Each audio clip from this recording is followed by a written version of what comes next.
Okay, now students, we will study about the dual nature of matter. Here students, to overcome the shortcomings of the Bohr's model, attempts were made to develop a more suitable and general model for an atom. Two important developments which contributed significantly in the formulation of a new model were the dual nature of matter and the Heisenberg uncertainty principle. Okay, so in this video we are going to first study about the dual nature of matter and also about the derivation of the de Broglie equation. Okay, so first of all students, we are going to study about the dual nature of matter. Einstein had suggested that light can behave as a particle as well as a wave. That is why it has a dual character. In 1924, de Broglie suggested that just as light exhibits wave and particle properties, all microscopic materials like electrons, protons, atoms, molecules, etc., have also a dual character. They behave as a particle as well as a wave. This means that an electron which has been regarded as a particle also behaves like a wave. Thus, according to de Broglie, all material particles in the motion possesses wave characteristics, and also according to de Broglie, the wavelength associated with a particle of mass m moving with velocity v is given by the relation lambda is equal to h by mv, and here in place of mv we have written here p. Okay, so this is equal to h by p. Why we have written here p? Because mv, that is mass into velocity, is your momentum of the electron. Okay, so this is basically the momentum of the particle. Okay, and this h is your Planck's constant and lambda is the wavelength here and m is the mass of the moving particle. Okay, so for the derivation of de Broglie relationship, the relationship was derived by combining the mass energy relationship proposed by the Max Planck and Einstein. According to Planck, photon of light having energy E is associated with a wave frequency nu as E equals to h nu. In the earlier class I had told you about this equation, that according to Planck, each and every radiation, or you can say the light radiations, are not continuous.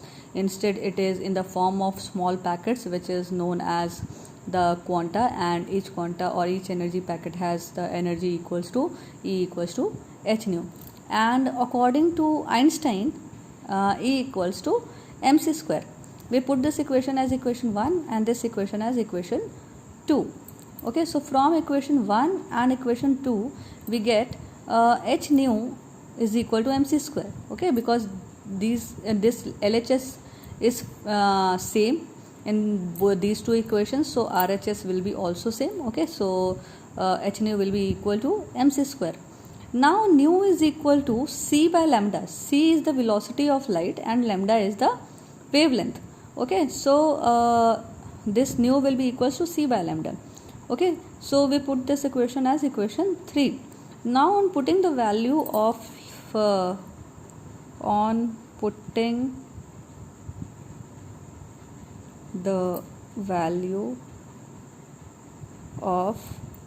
nu from 3 to equation, let it be equation 4. Okay, 3 to equation 4.